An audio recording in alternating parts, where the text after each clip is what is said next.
Welcome to Conquering Your Clownfish, a podcast dedicated to transforming disabilities into special abilities. I'm your host, Brady Murray.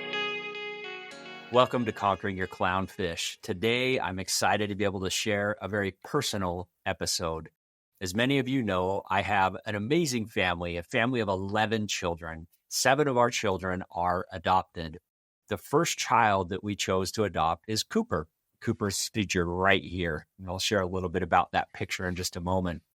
Cooper's story started when Coop was actually found abandoned on a street corner in a city of 14 million people in China when he was guesstimated to be 6 months old. We believe that Cooper was left and abandoned essentially because he has Down syndrome. Cooper went to an orphanage where he stayed for the first 4 years of his life, and that was when Andrea and I felt in our hearts to answer the call to be able to adopt Cooper and be able to invite him into our family. I remember clearly traveling to China. I was so excited to be able to meet Coop and be able to welcome him into our family. When we met Coop, he walked in and he had just this brightest smile and was so excited to be able to see his new parents. The orphanage had actually done a wonderful job in preparing Cooper to be able to be adopted and communicating with him that he was going to have a family now. I remember Coop was a little bit hesitant about me. He wasn't sure about this guy, but he sure liked his mom. He immediately went to his mom, sat on her lap, gave her a great big hug, and started to tell her all about his toys and the different things and the things that he was involved in. Coop truly was just a life of the party since the day that we met him. It wasn't until we got back to our hotel that I had a part of inspiration come to me on how I could get Coop to be able to fall in love with his dad, just like he has fallen in love with his mom. And the thought that came to my mind was I should go and buy a pizza. Everybody loves pizza. And thankfully, believe it or not, in China, pretty much on every street corner, at least in Tianjin where we were at, there was a pizza shop, a lot of Domino's and Pizza Huts. There I went down, I purchased a pizza, pepperoni pizza, came back to the hotel and walked into the room. As soon as I walked in, the smell of pizza filled the entire room and Coop's eyes immediately went towards me. And before, he was a little bit hesitant to be around Dad. But all of a sudden, with Dad having pizza, he wanted some of that. So I arranged to put the pizza on the table where Coop would have to come to me and be able to ask for a piece of pizza, and then I'd be able to give him one. Sure enough, he came right up to me. He indicated he wanted a piece of pizza, and I put my arms out to say, like, let me help you up. I'll sit on my lap, and you can have some pizza. And up to that point, he didn't want anything to do with me. And at that point, he was all good with this. And so he jumped up, got himself a piece of pizza. And honestly, since that moment, he and I have been super, super tight. Love Cooper. We got Cooper home. He was able to meet his new siblings, and especially he was able to meet his brother, Nash, his big brother, Nash. In the Salt Lake City airport before, in fact, the old airport, when you would come in through the doors and leave security or leave the terminal, there was a big escalator that you would be at the top of, and you would go down that escalator down into the baggage claim, where you would be able to get your baggage. Well, also, that's a place where families would gather to be able to meet individuals that are coming home and meet them in the airport. So when we got to the top of the escalator, I looked out and I saw all of our family there, aunts, uncles, grandpas, grandmas, of course, siblings and friends were there to be able to meet Cooper and to greet our Andrea and I from coming back from China. As we got to the top of the escalator where I noticed that they had all of the family roped off. And so they kind of had them blocked away from getting in front of the escalator, and they were back a ways. Well, as soon as we got to the top, Nash, Cooper's brother, pushed the rope aside, came running up to the bottom of the escalator and has his arms up and started to say, my Cooper, my Cooper. And so he hadn't seen Mom or Dad for a couple of weeks, but he didn't care.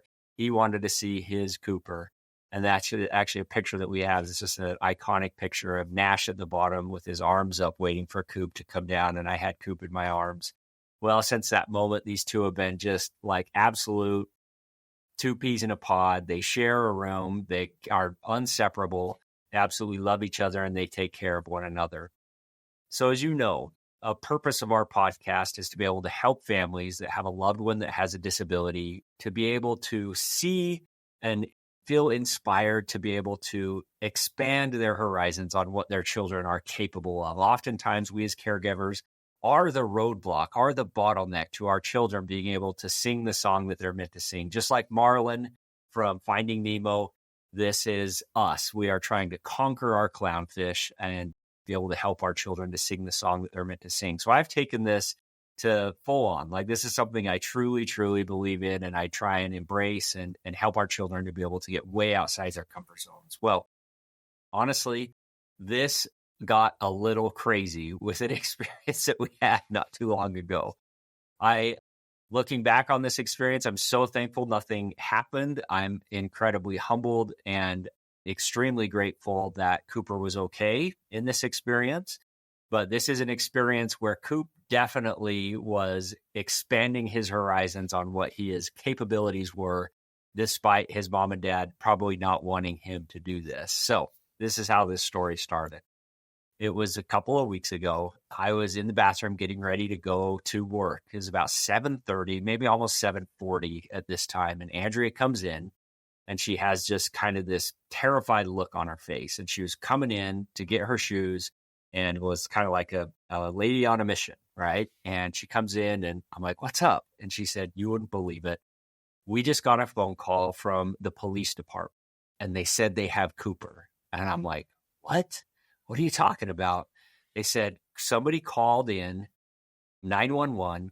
They saw a little Asian boy that looked like he has Down syndrome riding an electric scooter down the Alpine Highway. So it's a very busy part of town, a highway.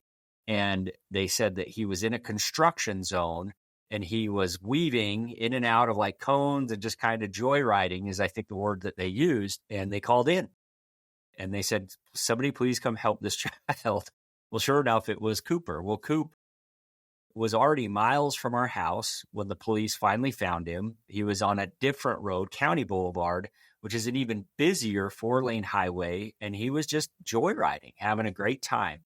What he had done is he actually took his brother's scooter, his brother's electric scooter, his older brother's electric scooter, which he knows he's not supposed to be on and supposed to be riding, and he left. And so Andrea took off, went to get Coop, and I thought, I got to check the Ring camera. And I looked on the Ring camera to see when Cooper had left. And sure enough, at 6:47, so almost an hour earlier, Coop, before anybody was even up and stirring and just kind of did his thing, he went out down the stairs, right out the back door, got his coat on, his jacket on, went and got the electric scooter, went out and looked up at the Ring camera just to check, because he knew he wasn't supposed to be doing this. Looked left, looked right, saw that nobody was watching, and he got on that scooter and he took off and went for a joyride. Andrea got there. She was able to meet up with Cooper. There were 4 policemen that were there, 2 police cars. The policemen, the first thing they said when they saw Coop was, "This kid is awesome." And so thankfully, the policemen were very, very professional, very cool with Coop, and he had made great friends with him, just as he does with everybody. And we were able to get Coop home. And so that's a scenario where, no doubt, we have expanded Coop's horizons over the years and really pushing him and helping him to be able to have confidence and to be able to get outside of his own comfort zone and do things that are maybe not typical for children with Down syndrome. And in this case, this was a scenario where I wish that he didn't take it that far, but I am super thankful that he has the confidence to be able to go and push and do fun things of this nature. We just got to make sure to hide the car keys and the electric scooters now going forward. Well, I want to share with you another experience that we had with Coop. And in fact, it's a lot about this particular picture here, or some of these pictures that I'm sharing. When we got Coop here, so Coop was 4, and I'm a big baseball fan. Coop has 2 older brothers and a younger brother that all love baseball.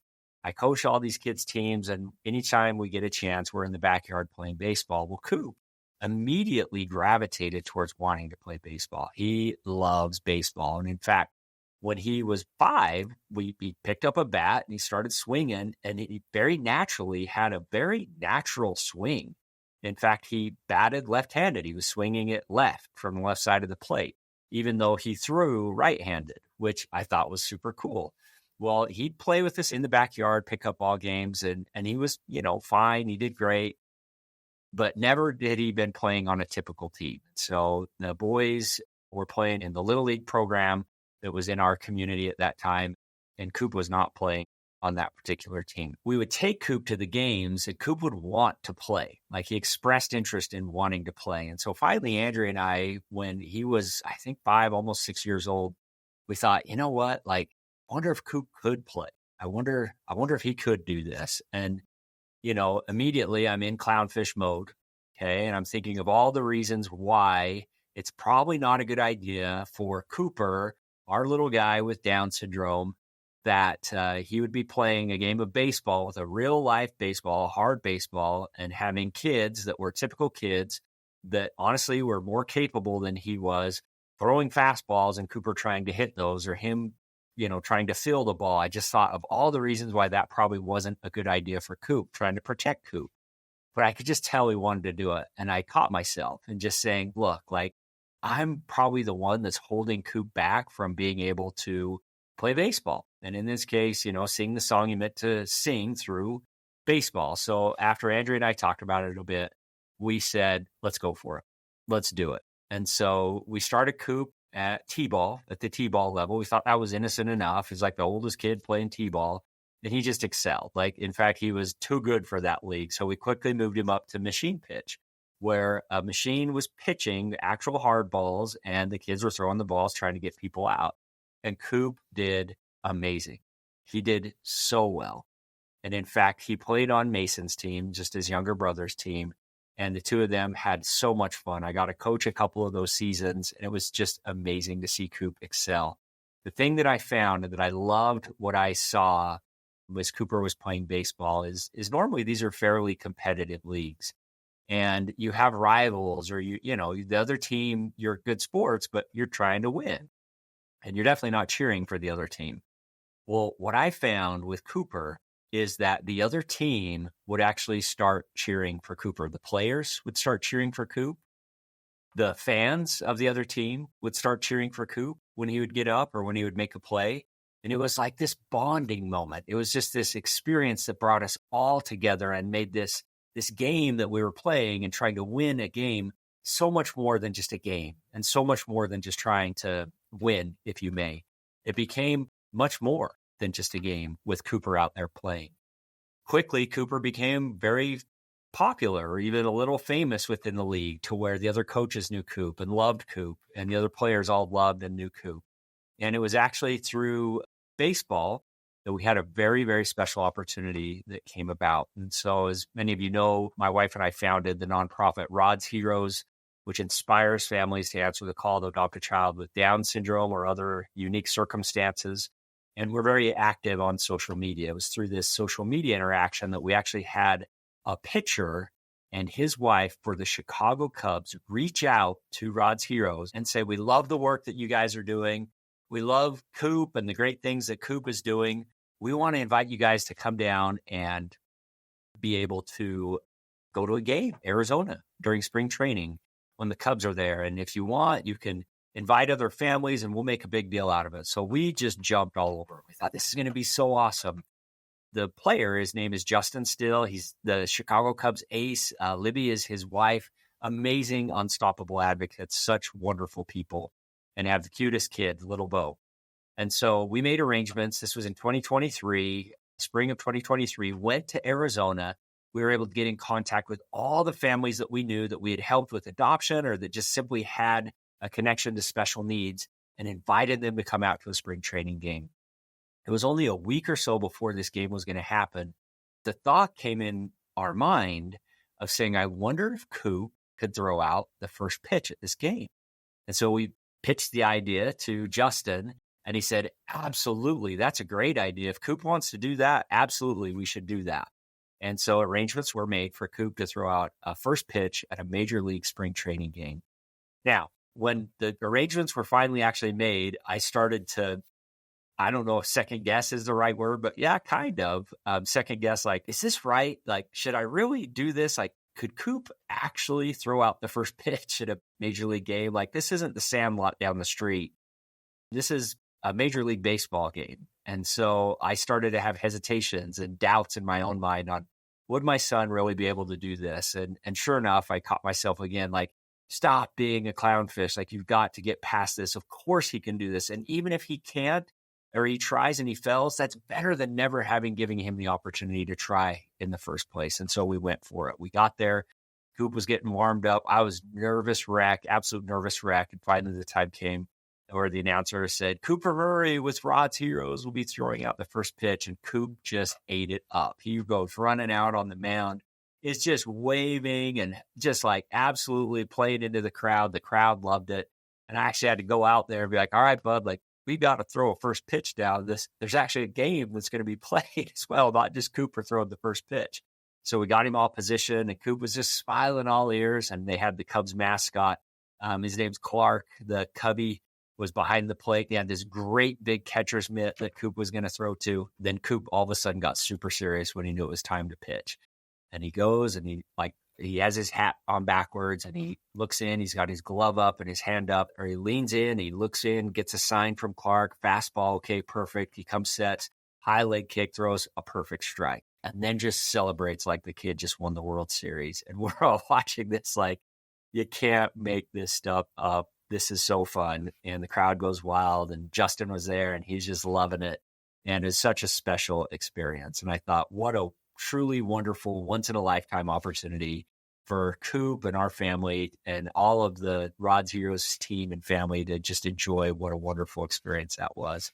Well, the Cubs saw that. The Cubs organization saw that, and they liked what they saw. In fact, they invited Coop to come out to Wrigley Field and throw out the first pitch a few months later. In fact, about a month later, during the Memorial Day game at Wrigley Field, where the Chicago Cubs played the Tampa Bay Rays. And so this was big time. This was amazing. In fact, it was very emotional for me, being such a big Braves fan, or a baseball fan, and to be able to look back and to just think all of those emotions that I had on the diagnosis, NASH. And I remember, so Nash being my other child that has Down syndrome, and my biological son, after he was born, I found out he had Down syndrome. I just felt like all of those dreams that I had for my son to be able to play baseball, or to, aspirations on what if he could play Major League Baseball. All of those things came full circle as Nash's little brother now was on the mound of a Major League Baseball team throwing out the first pitch, and not despite of or in spite of his Down syndrome, but because of that special ability that he has to be able to bring light and joy to an audience, to the fans. And so we went to Chicago. I remember it was just 5 or 10 minutes before the first pitch was going to happen. And once again, I'm a nervous wreck. It's a sold out crowd because it's Memorial Day. It's a day game. Just everybody's out enjoying it. Beautiful day at Wrigley. And I looked at Coop and I'm like, Bud, are you nervous? And he looks at me like, no. What is there to be nervous about? This is great. It's just like, no. And so I just reminded of what a special, special boy he is. But same thing. It's like an instant replay of what happened at spring training. Coop goes out, wows the crowd with just his charm and his beautiful smile, and then gets super serious, throws a perfect strike, and then celebrates like he wins the World Series. And I thought, what a storybook ending. What an absolutely special thing that is so unique to look back, that I had reservations and actually almost didn't let Coop play baseball years before. And what a tragedy it would have been if I would have tried to protect Coop and try to make it so he didn't get disappointed, or that he wasn't a burden on the team or the other players, or just a burden in any way. Try to make it so he wouldn't get hurt or wouldn't be disappointed, and chose not to allow him and encourage him to play baseball. What a travesty and tragedy that would have been if I didn't pursue that, because here we are a number of years later, and Coop just throws out the first pitch at a major league game and brings the joy and light of the special needs community, the disability community, to Wrigley Field that day. Well, I thought that was the deal. Like, great job, Coop, you did it. Well, lightning actually struck twice. A short time later, about a week later, we got a call from the Boston Red Sox inviting Cooper to come to Fenway and throw out the first pitch at Fenway. I thought, how is this even possible? Coop arguably is going to throw out the first pitch at the two most storied and amazing venues in Major League Baseball, in the history of baseball, Wrigley Field and Fenway, in a matter of 2 weeks. We went out to Boston, same thing. That's the picture right here of Coop on the field at Fenway after he had just thrown a pitch. And something that I love about this picture as well is you can see, proud dad in the background holding his cell phone up and his arm cheering his son on. And isn't that really what it's all about, guys, as far as our kids, and in particular our kids that have these special needs, these special abilities, these disabilities? Isn't it a special way to be able to help them to truly sing the song that they're meant to sing? So after the Fenway pitch, we thought really we're onto something. The reception of the crowd, the news media picked up on it, just started to take on a life of its own. We thought, you know what, this is a tremendous opportunity, no doubt, to be able to give Coop an opportunity to throw out the first pitch, but it's so much bigger than this. And that's when we started the campaign, 30 pitches for 30 adoptions. And so Rod's Heroes, being the organization that inspires families to answer the call to adopt, is embarking and partnering with Coop to be able to have Coop throw out the first pitch in all 30 Major League Baseball stadiums, with the purpose of helping 30 children to be able to be adopted that have Down syndrome or other special needs as well. And so in addition to that, this campaign is an opportunity to allow somebody with Down syndrome, with a disability, to be able to showcase and be a representative for our community in being able to share the light that exists within our community, and even more so, the capabilities and the inspiration that comes when society as a whole gives individuals with a disability the opportunity to let their light shine. We finished off the year last year by pitching in Atlanta at Truist. Atlanta is my childhood favorite team, having grown up a huge Atlanta Braves fan. That was a very, very special experience for me, as well as our entire family, but in particular for me. And the reason why is the person who caught Cooper's first pitch was my childhood hero, Dale Murphy. And so since I was a wee lad of 4 years old, I fell in love with Dale Murphy back in the early 80s. And this was in Dale's heyday. He was the NL MVP a couple of different times, and just loved Dale Murphy. So here we are, 20, 30, 40. Wow, 40, 40 years later from the time that I just really fell in love with Dale Murphy. I'm seeing my son pitch to Dale Murphy in that first pitch at Atlanta. We finished off the year going to New York City, where Coop threw out the first pitch at Citi Field for the New York Mets game. And then the next morning, I had the opportunity to go downtown in downtown Manhattan and throw out a first pitch on live TV on Fox and Friends. In all cases, he does the same thing. He's just made for this. He just totally plays into the crowd and just is really a great showman. He does such a good job in representing our disability community. And so that's where Coop's at today. We got to try and keep him off the electric scooters, or at least if he's on the electric scooter, because he's actually a really good rider on the electric scooter, we got to keep him within the guidelines of our immediate neighborhood or home at the city park, preferably, but we'll continue to do that. I appreciate you guys listening in. You can actually follow Cooper's journey by going to coopermurray.org. We have 4 more first pitches lined up for 2024. We'll be pitching in San Diego at Padres Stadium. We'll be pitching at Dodger Stadium. We'll be pitching for the D-backs, and Coop will finish off the year in Washington, D.C. at the Nationals. So that'll give us 8. We hope to be able to finish off the next 22 or the next 2 seasons in 2025 and 2026. Something else that I'd like to share that's a super fun thing that Andrea and I have been working on is actually a children's book titled Cooper is Super, and So Are You. And it's a children's book that will be coming out in spring of 2025, just in time for baseball season. And so we'll share more details about that. But appreciate you tuning in. Excited to be able to share this journey, and appreciate your support on the Conquering Your Clownfish podcast. If you feel so inclined and you feel like this is a message that should be heard, I'd encourage you and invite you to give us a 5-star rating. We'd love to have comments as well in being able to help portray and to push this message forward of our amazing caregivers, our disability community, conquering our clownfish and allowing our children to be able to sing the song that they're meant to sing. So thanks for tuning in, and we'll catch you next time. Thanks for listening to this episode of Conquering Your Clownfish. If you liked what we discussed on the podcast today and want to continue the conversation, please visit us at conqueringyourclownfish.com. And please don't forget to subscribe.